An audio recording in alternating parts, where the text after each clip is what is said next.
T.L. Osborne, por que os crentes nunca deveriam ficar enfermos? És tu um dos bilhões de pessoas enfermas e fracas no físico durante muito tempo? Se és, estás procurando sinceramente libertação dessa enfermidade? Queres ficar bem de saúde? Queres uma razão para ser curado? A atitude mental que tens ao ouvir esta mensagem determinará o benefício que receberás dela. A atitude de Deus para com a enfermidade é muito diferente do que geralmente as pessoas pensam. Primeiramente, quero dizer-te o seguinte: Deus não estima a enfermidade nem precisa que tu sofras para a sua glória. A enfermidade não glorifica a Deus mais que o pecado ou qualquer outra coisa má o glorifica. Ou seja, assim como o pecado não glorifica a Deus, a enfermidade também não glorifica a Deus. É a libertação que glorifica a Deus. Paulo disse aos coríntios que havia muitos fracos e doentes entre eles, porque não discerniam o corpo do Senhor. 1 Coríntios, capítulo 11, versículos 29 ao 39. Nisso se encontra a resposta para a pergunta acerca de tantas enfermidades na igreja hoje em dia. Não é que Deus esteja purificando ou glorificando sua igreja por meio da assim chamada fornalha de aflição. Não é que Deus esteja provando a fé de seus filhos. A enfermidade é devida à falta de instrução acerca do corpo de Cristo, como instruímos acerca do sangue de Cristo geralmente. Muitas vezes, dirigindo os cultos nas igrejas, temos pedido a assistência que levante a mão para determinar as pessoas enfermas. E em quase todos os casos, muitos de 75% levantam a mão, significando que sofrem de uma forma de enfermidade, doença ou fraqueza. Isso não deve ser algo que venha a agradar a Deus. Qual é a razão, então? Porque há 75% dos membros de nossas igrejas enfermos sofrendo de alguma doença que Jesus Cristo, nosso substituto, já levou por nós na cruz do Calvário, como está escrito em Mateus capítulo 8, versículos 17. Declaro que a resposta é simples quando temos a atitude correta. Temos de discernir corretamente o corpo do Senhor. Como contraste entre uma igreja que acabamos de mencionar, a de Corinto, onde, apesar de ser pequena em número, muitos eram fracos e doentes, quero mencionar uma igreja muito maior, com cerca de 3 milhões de membros, que existia sob condições muito piores. Contudo, nessa igreja não houve um só enfermo, como está escrito nos Salmos, capítulo 105 e o versículo 37. Era o povo de Israel estando em rumo a Canaã, atravessando o deserto, debaixo da bênção e da proteção de Deus. Eis duas igrejas, uma do Velho Testamento, a outra do Novo Testamento. Uma era controlada pela lei, a outra abençoada pela graça. Uma foi estabelecida pelo sangue de animais, a outra pelo sangue do Filho de Deus. Contudo, essa igreja, governada pela lei, com sangue de animais, com 3 milhões de membros, não tinha um só membro enfermo ou fraco. Ao contrário, esta outra igreja do Novo Testamento, sob a graça e o sangue de Jesus, tem somente poucos membros. Tinha muitos membros fracos e enfermos. Havia certamente algo errado aí. E há algo errado ainda onde existe esta condição. A saúde é providenciada na libertação de Israel ao sair lá do Egito. Vamos visitar o Egito, onde durante 400 anos os filhos de Israel habitaram. Governantes maus fizeram escravos dos filhos de Deus. Passaram muitos longos anos enquanto os filhos de Israel lidavam como escravos de uma nação pagã. Na escravidão, passavam longas horas clamando ao Senhor por libertação. Mas está escrito que certo dia ouviu Deus o seu gemido E se lembrou Deus do seu concerto com Abraão, com Isaque e com Jacó. E atentou Deus para os filhos de Israel e conheceu-os Deus. Êxodo capítulo 2, versículos 24 ao 25. E Deus escolheu certo homem, chamado Moisés, a quem disse: Tenho visto atentamente a aflição do meu povo, que está no Egito, e tenho ouvido o seu clamor por causa dos seus exatores, porque conheci as suas dores. Portanto, desci para o livrar da mão dos egípcios. Vem agora, pois, e eu te enviarei a Faraó, para que tires o meu povo, os filhos de Israel, do Egito. Êxodo capítulo 3, versículos 7, 8 e 10. Deus ainda ouve as orações do seu povo na escravidão e fala as mesmas palavras aos que necessitam de libertação. A esta chamada para libertar o povo de Deus, Moisés atendeu.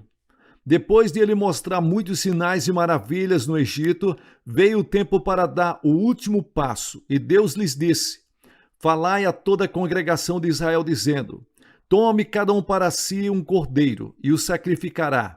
Tomarão do sangue e vão colocar nas ombreiras das portas e na verga da porta. Comerão a carne do cordeiro. E a Páscoa é esta para vocês. É a saída. Êxodo capítulo 12, versículos 3. E Deus está falando neste momento para você. Quero que você note bem que havia duas coisas que deviam fazer: aplicar o sangue do cordeiro e comer a carne do cordeiro. Muitas pessoas se esquecem deste ato de comer o corpo do cordeiro, que é tão significativo como beber o seu sangue.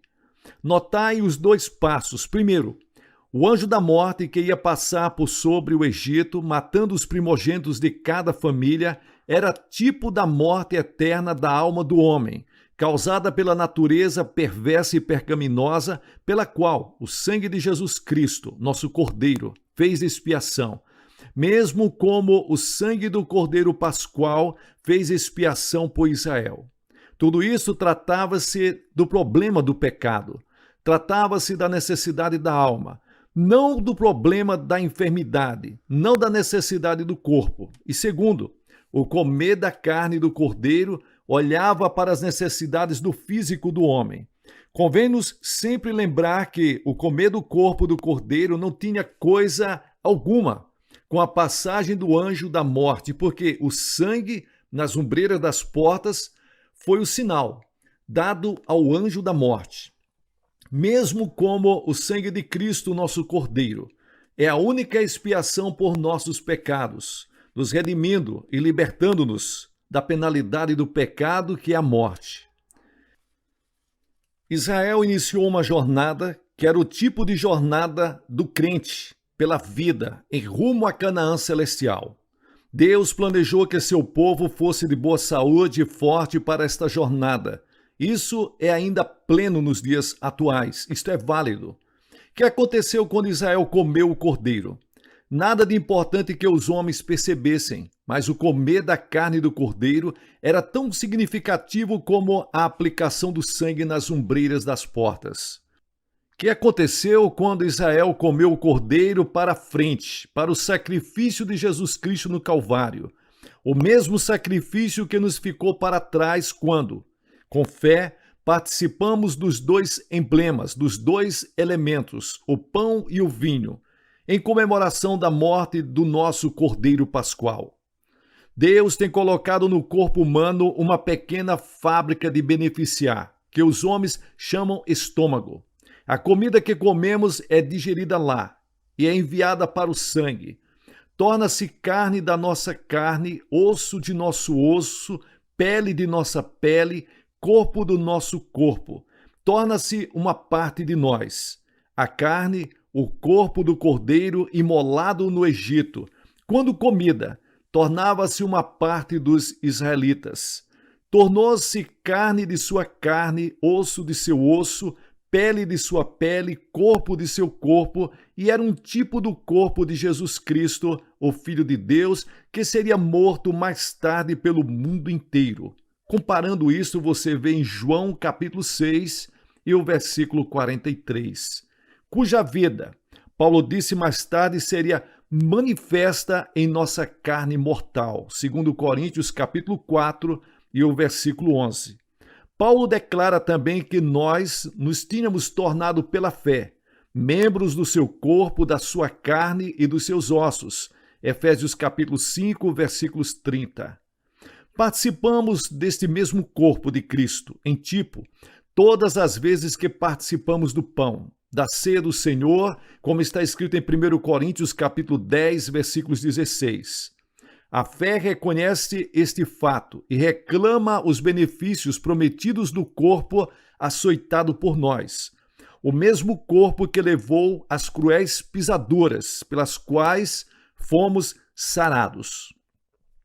Os israelitas comeram o corpo do cordeiro e iniciaram sua jornada no dia seguinte.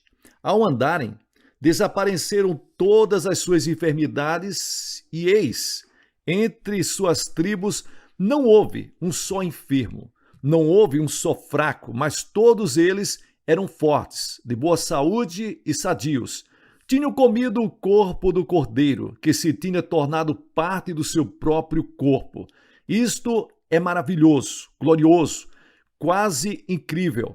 Eis cerca de 3 milhões de pessoas e nenhuma só pessoa fraca entre elas. Quando os israelitas obedeceram às ordens de Moisés, aceitando sua mensagem acerca do cordeiro, Deus fez um pacto, ou fez um contrato com eles, dizendo: Eu sou o Senhor que te sara. Êxodo capítulo 15 e o versículo 26. Deus declarou mais que não permitiria doença alguma entrar neles, enquanto lhes obedecessem. Isso ainda é a sua promessa, meus irmãos. Prometeu mais: o número dos seus dias cumprirei. Êxodo capítulo 23 e o versículos 26. Isso ainda é a sua promessa, meus irmãos. Apesar do fato que muitos na igreja em Corinto morreram antes do seu tempo e que todos atualmente estão morrendo antes do seu tempo, todas as promessas de Deus aguardam a sua reclamação pela fé antes de se tornarem nossas.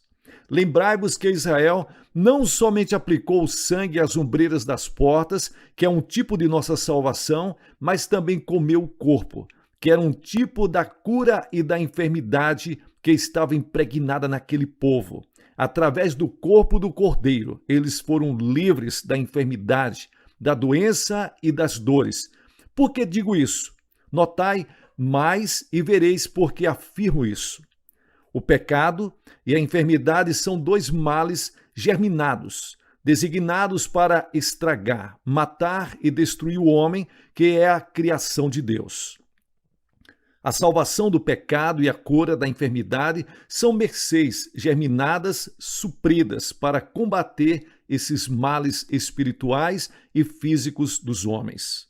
Quando Jesus Cristo se tornou substituto dos homens, levando o pecado dos homens e carregando as suas enfermidades, ele assim fez expiação pelos pecados dos homens, levando-os por eles, como está escrito em 1 Pedro capítulo 2 e o versículo 24. E fez provisão pelas enfermidades dos homens, levando-os por eles, como está escrito em Mateus capítulo 8 e o versículo 17. O homem que crê nessas verdades e aceita o sacrifício do Calvário como seu próprio substituto, fica liberto dos seus pecados e de suas enfermidades, independente de sentir ou não sentir mudança imediata. Crendo e comportando-se como quem crê, sempre alcança os resultados prometidos. Deus não era apenas um libertador do anjo da morte, mas também quem curou suas doenças. E ele disse: Eu sou o Senhor, não mudo. Malaquias capítulo 3 e o versículo 6. Todos os israelitas que aplicaram sangue nas ombreiras das portas ficaram protegidos do golpe do anjo da morte. E todos os israelitas que comeram do corpo do cordeiro ficaram libertos de enfermidades e se tornaram sãos, fortes e sadios. Isso tem sido o plano de Deus para seus filhos obedientes através de todas as Escrituras. Davi disse: louvando a Deus, glorificando a Deus em muita alegria, Bendize, ó minha alma, ao Senhor, e não te esqueça de nenhum de seus benefícios. É Ele quem perdoa todas as tuas iniquidades, eis o problema do pecado, e sara todas as suas enfermidades, eis o problema da enfermidade. Salmo 103, versículos 2 e 3. Aqui Davi, ele bendiz a Deus, falando aqui a respeito e mostrando sobre a provisão que foi feita pela libertação dos dois, o pecado e a enfermidade. Isaías disse acerca desse grande Cristo que vinha: ele foi ferido pelas nossas transgressões e moído pelas nossas iniquidades. Eis o problema do pecado. O castigo que nos traz a paz estava sobre ele e pelas suas pisaduras fomos sarados. Eis aí o problema da enfermidade. Isaías capítulo 53 e o versículo 5, mostrando novamente que a provisão tem sido feita pela libertação de ambos, o pecado e a enfermidade. O mesmo Cristo que morreu pelos seus pecados é o mesmo Cristo que morreu pelas suas enfermidades. Então, quando Jesus veio e começou a pregar o evangelho do reino, ele demonstrava que era quem sarava as enfermidades, tanto como quem perdoava os pecados. Foi o mesmo Cristo que disse: levanta-te e toma o teu leito e vai para a tua casa. Eis o problema da enfermidade. Que também disse: filho, perdoados estão os teus pecados. Eis o problema do pecado. Marcos capítulo 2, versículos 5 e 11. Faço questão de enfatizar para você saber que Deus já providenciou tanto o perdão dos seus pecados como a cura de suas enfermidades. Assim, Jesus, ele providenciou tudo o que você precisa para ser uma pessoa completa, completamente abençoado, feliz, saudável, perdoado e uma pessoa nova em Cristo Jesus. Jesus ocupava-se durante 3 anos de sua vida curando enfermos e perdoando os pecadores. Então, veio o tempo crucial em que ia se tornar o substituto dos homens. Ia tornar-se pecador com nossos pecados, como está escrito em 2 Coríntios, capítulo 5, versículo 21. Ia tornar-se enfermo com as nossas enfermidades, como está escrito em Isaías, capítulo 53 e o versículo 10. Tinha de retirar tanto a enfermidade como o pecado, mas antes de os retirar com justiça, tinha de pagar a penalidade de ambos. Jesus Cristo, o único sem pecado, o único sem enfermidade, era o único que podia fazer esta obra maravilhosa. Mas ele o fez pelo seu grande amor e ele o fez por nós, como está escrito em Isaías capítulo 53. Mas antes de Jesus ir para a cruz do Calvário, ele se esforçava para mostrar aos seus discípulos o que deviam esperar e os resultados dos sofrimentos que ia suportar. Assim, Paulo relata tudo que o Senhor Jesus, na noite em que foi traído, tomou o pão e, tendo dado graças, o partiu e disse: tomai e comei. Isto é o meu corpo, que é partido por vós. Fazei isto em memória de mim. Semelhantemente também, depois de cear, tomou o cálice, dizendo: este cálice é o novo testamento no meu sangue. Fazei isso todas as vezes que beberdes em memória de mim. 1 Coríntios capítulo 11, versículos 23 ao 25. Duvida-se que os discípulos, assentados para a mesa e que o ouviram proferir estas palavras, compreenderam a maior parte do que ele disse. Não esperavam o que ia acontecer, mas aconteceu. Foi apesar de ser cruel, atroz, perverso, brutal, que pela vossa e minha libertação Jesus passou tudo aquilo. Pelas mãos de homens cruéis, Jesus, nosso Cordeiro, foi açoitado. Cuspiram-no, feriram-no, torturaram-no. No seu corpo foram abertos sulcos longos e profundos, pelo cruel chicote romano que literalmente arrancou pedaços da carne de suas costas. Essas eram as feridas pelas quais Isaías e Pedro dizem: fomos curados, e foram aplicadas no seu corpo. Seu corpo foi brutalmente açoitado por nós. Isso não foi a expiação por nossos pecados. Foi assim que levou nossas enfermidades e assim providenciou a cura de todo o nosso corpo. E quero repetir, Essas pisaduras pelas quais fomos sarados foram aplicadas no seu corpo. Mateus capítulo 8, versículos 17 diz: Ele tomou sobre si as nossas enfermidades e levou as nossas doenças. Depois de eles o despirem e lhes ferirem o corpo, pelas quais essas feridas nós fomos sarados. Então cravaram-no na cruz e transpassaram-lhes o lado. Seu sangue correu até o chão, mas isso foi derramado por muitos para a remissão dos pecados. Mateus capítulo 26 e o versículo 28. Não para a cura da enfermidade. Jesus, nosso Cordeiro, sofreu de duas maneiras. Derramou seu sangue na cruz por nossa salvação do pecado e levou as feridas no seu corpo por nossa cura e por nossas doenças. Na agonia intensa de espírito e do físico no Calvário que Jesus sofreu, principalmente no seu espírito, pois durante este tempo, até seu Pai se retirou dele, Jesus levou nossos pecados, sendo feito pecado por nós. Mas na agonia excruciante do físico, do pretório, onde Jesus sofreu no seu corpo as terríveis chibatadas dos soldados romanos, ele levou as nossas enfermidades, porque foi lá que pelas suas feridas que ele foi feito doente por nós. E pelas suas feridas fomos sarados. Isaías capítulo 53 e o versículo 10. Depois de Jesus completar isso e regressar para a destra de Deus e assentar-se, todas as coisas sendo consumadas, tendo libertado completamente a humanidade, tanto espiritual como fisicamente, da escravidão satânica, o Espírito Santo revelou a Paulo o significado de tudo. Encontra-se isso interpretado nos escritos de Paulo. Paulo fala-nos em 1 Coríntios capítulo 11 acerca da ceia do Senhor que todas as igrejas observam. Fala sobre os dois emblemas que honramos em lembrança dos sofrimentos de Jesus Cristo como nosso Cordeiro. O pão e o vinho, tipos do corpo açoitado e dilacerado por nós, por nossa cura física, e o sangue derramado por nossa cura espiritual.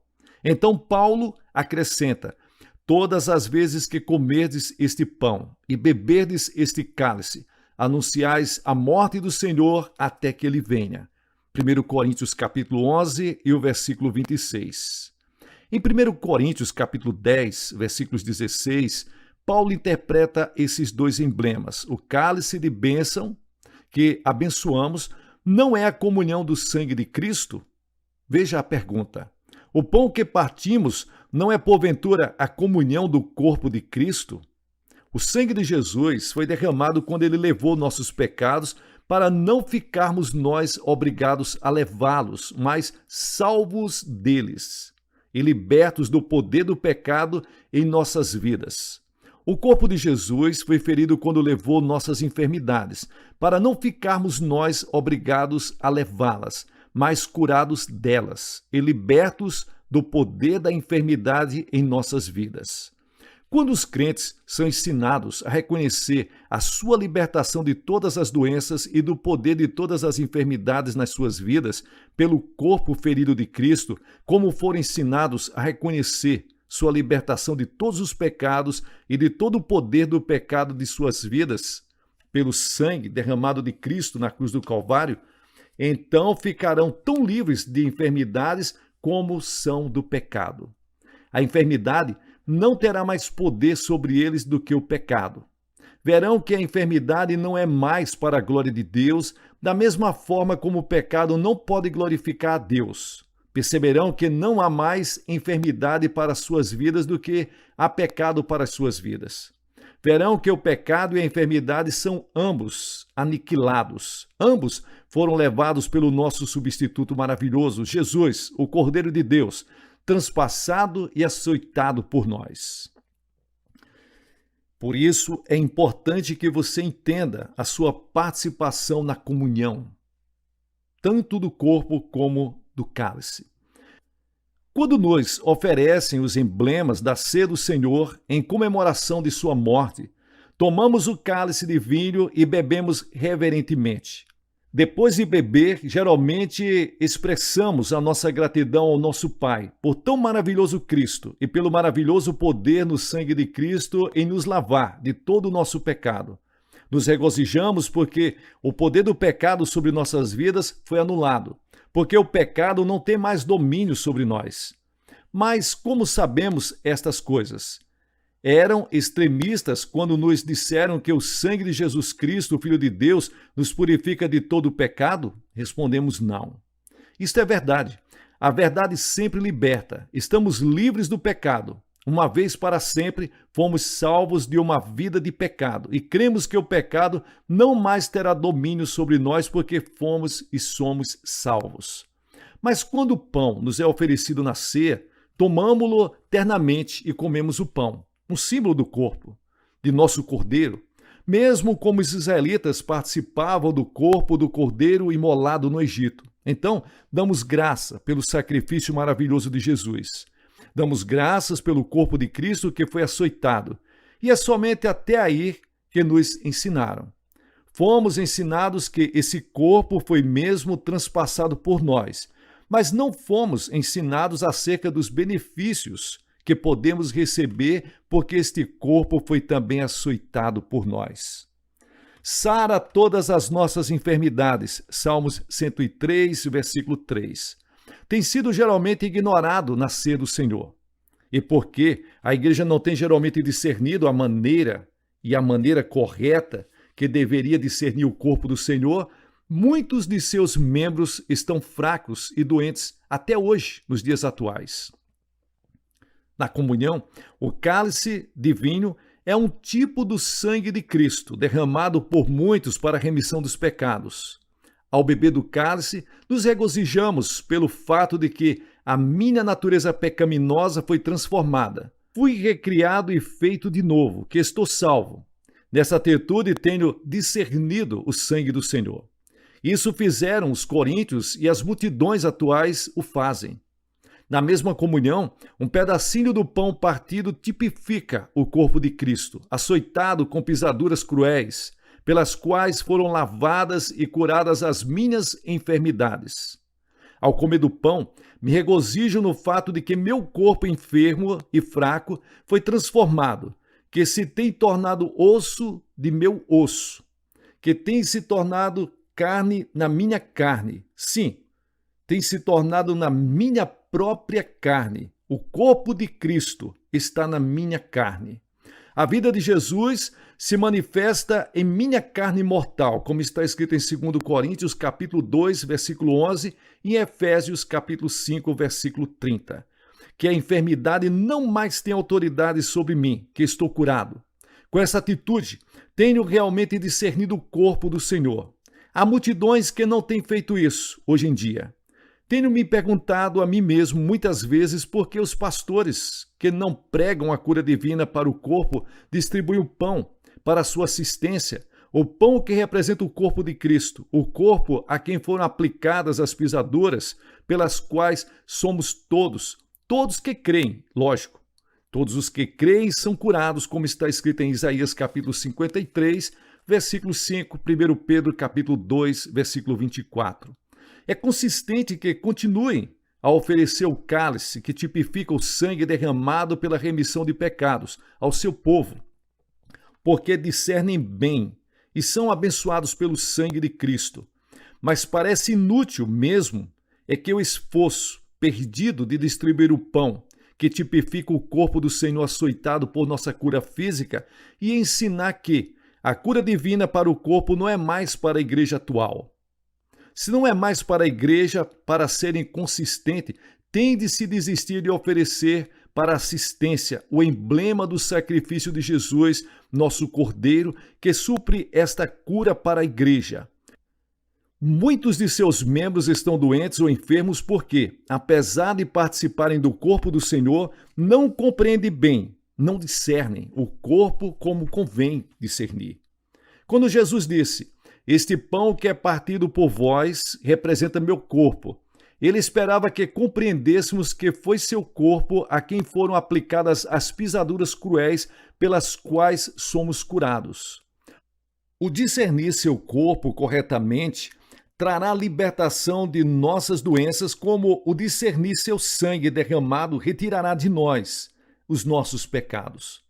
Alguns participam da Santa Ceia do Senhor indignamente e são incapacitados para discernir ou reclamar com fé o corpo do Senhor para a cura, mesmo depois de ter esta instrução.